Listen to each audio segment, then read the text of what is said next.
Can you hear me? I can. Can you hear me? Yes, I can hear you great. So have you heard what's going on with Telltale Atheist? No.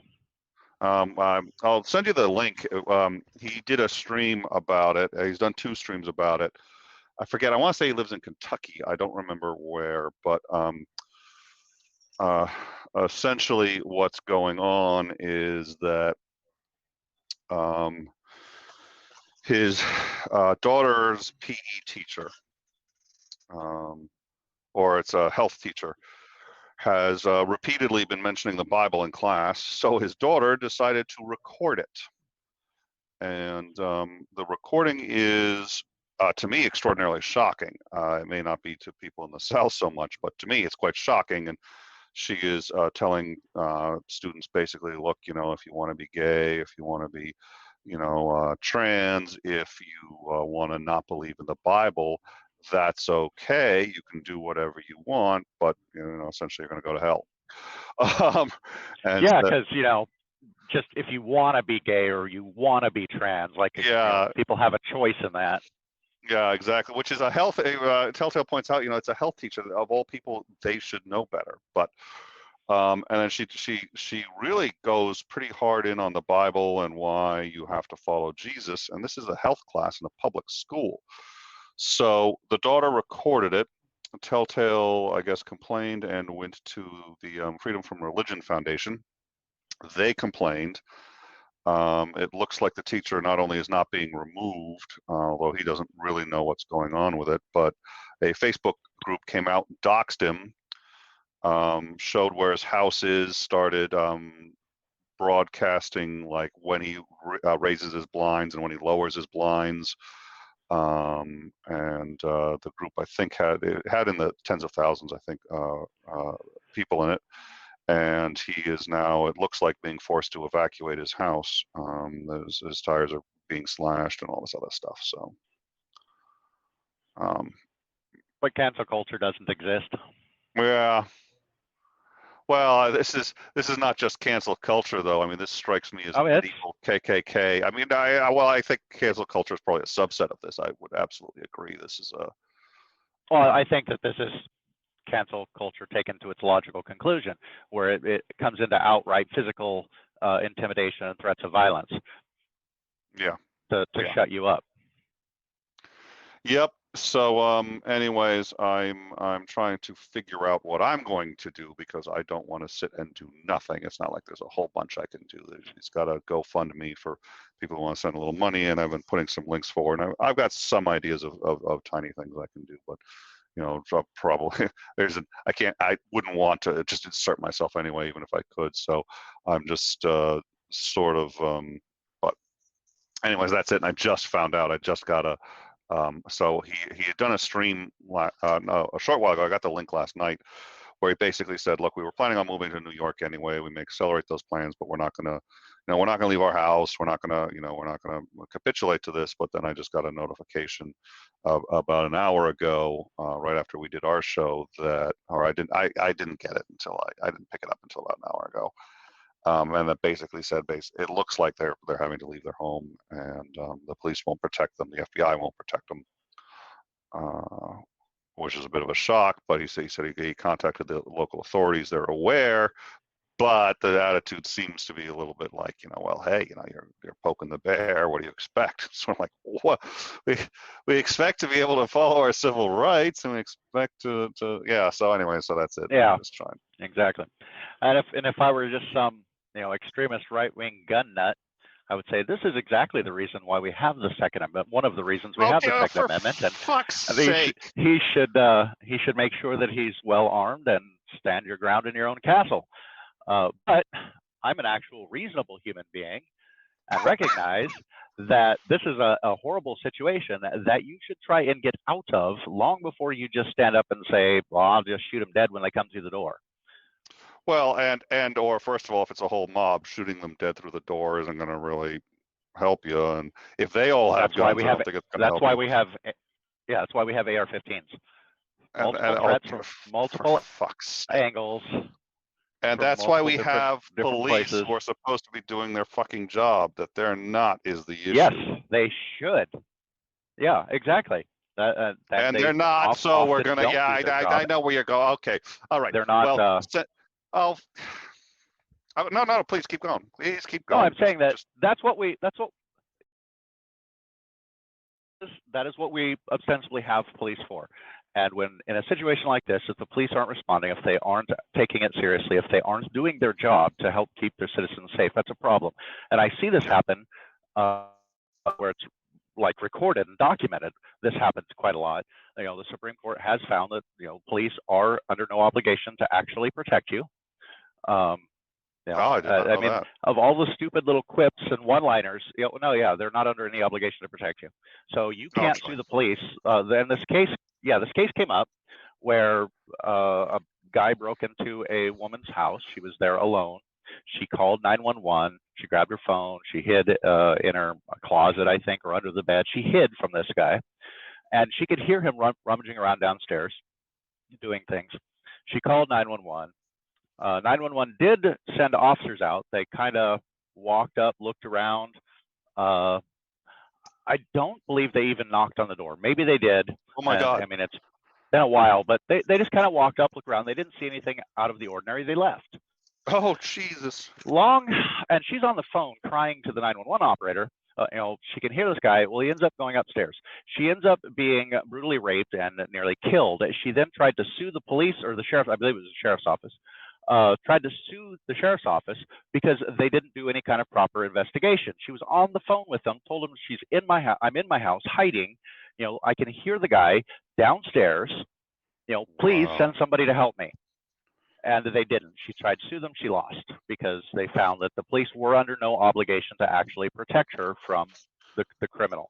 So that is precedent now. Police are not obligated to protect you. You know, and of all the stupid little one-liner, little quips or anecdotes, whatever you want to call them, you know, the one that there are two that I actually use because some of them I think are incredibly stupid and they give the wrong impression when it comes to that. It's the first one is I carry a gun because a cop is too heavy and they generally don't like to be carried. That's a good one. You know, my second one, and it goes along with this one. When seconds matter, the police are only minutes away. The police don't respond to prevent the crime. They respond to report it and then try and solve it. That's a good point. The majority of the time. There are some instances where they do show up early enough that they can prevent a crime. So yeah, those are the two that you know, of all the stupid little one-liner quips that people put off, you know, those are the two that I think actually make sense and illustrate a really good reason why people may wish to be armed at all times. I tend to agree with you on both of those, and this is the first time I've ever heard them. Which is kind of because I've been arguing guns for a while, as you know, really reasonably strongly against the Second Amendment, and it's rare that I find rare. I think for the most part I can't think of any real example where I found anyone who I got into that discussion with. I found a couple reasonable, but most not. And I certainly haven't found anyone that that had any arguments that I found really persuasive and were grounded in something other than either some kind of nostalgia or, hey, you know, this is what the founding fathers wanted, which is like, hey, look, that's why the Constitution can be amended.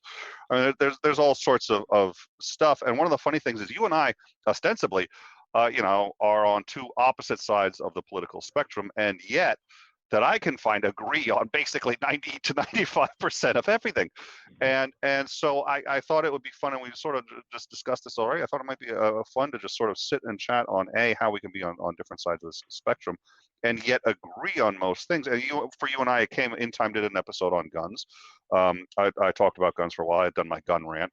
Which it was a time I was doing experimental rants. I'd like to do more of them, but they take a lot of time. But everyone seems to like them. I get like 5,000 views on YouTube, which is really kind of nice. But at any rate, yeah, people like passion.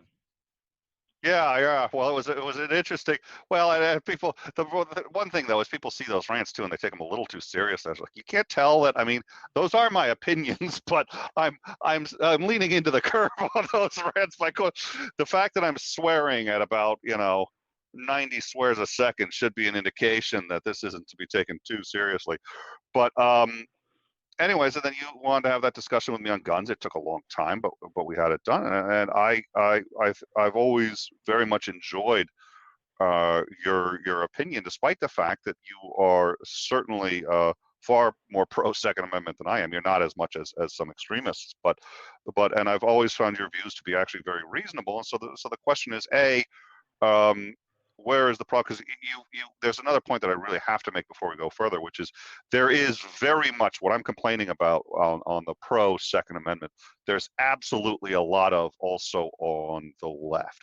This is absolutely by no means. It's just people on the left are also not willing to discuss why people would actually want to have guns and why there may be valid reasons that they haven't considered. It's just sort of nope, we're getting rid of all the guns, done. And if you want them, you're a backwoods hillbilly, hick who's an asshole who just wants to go around shooting people and gets off, gets off masturbating to the idea that he's Patrick Swayze in Roadhouse. So yeah, that's the typical amosexual. Homosexual, yeah. So so that's it. And so I said, okay, you and I have to discuss the fact that we can get along and we can really share so many views, but also disagree. I don't know if that means that the whole political spectrum thing needs to be rethought out, or maybe it doesn't matter that we're more. But I think we've had this discussion too. I don't know that we're more left or right. I think it's more a bit conservative and liberal. But I don't think left and right means the same thing as it did when I grew up, and certainly doesn't mean the same thing it did 80 years ago. Yeah, views shift, just like word usages shift, and over time things start to begin to morph into other things. And I would have once considered myself liberal, because I'm in favor of liberty. Then now that doesn't really fit me anymore, because if you look at all of the people claiming to be liberals, well, there's a lot of things that I don't agree with them on. It's like when you talk about the stuff that we agree on, it's like, generally speaking, I would say that the left and the right, with a few exceptions, can all agree on what the problems are. The problem is how do you fix them? The left tends to want to have, like the federal government reach out and take care of people, and the right tends to fear government and think that government does everything horribly, and that way lies tyranny. When you start having the government care for all of the people, eventually that road leads to tyranny. So they don't want the federal government doing these things. Let me interrupt real quick. But you mean specific? You didn't say this the first time, but you said it the second time. The federal government. So local governments may be a bit more willing to allow their involvement, but it's the federal government that's the biggest objection. Correct. Yeah. Okay. So please continue. Yes, and I meant to indicate, generally when I start talking about governments, I'm not talking about local or state governments. I'm talking about our federal government, because it's by far the largest government in our country, and it's the one that the founders were concerned about with good reason. They just fought a war to get rid of, overthrow a tyrannical, overarching government over everything. And this is one of the reasons why, in the 10th Amendment of the United States, it says power is not delegated to the United States nor prohibited to it by the states, or reserved to the states or the people respectively. I probably screwed that up. Somebody's going to go through and read that. So you screwed that up. That's kind of paraphrasing. Yeah. In other words, if the Constitution, I was correcting it in my head, but yeah. if the Constitution doesn't specifically tell the federal government that it can do this, then it can't, and that power is reserved to the states or the people. So the states can do quite a lot of things, and one of the reasons why I like the way that the United States was put together, even though a parliamentarian style of government also intrigues me. I got to learn quite a lot about that, oddly enough, through a science fiction book that got me interested in how parliamentarian government works.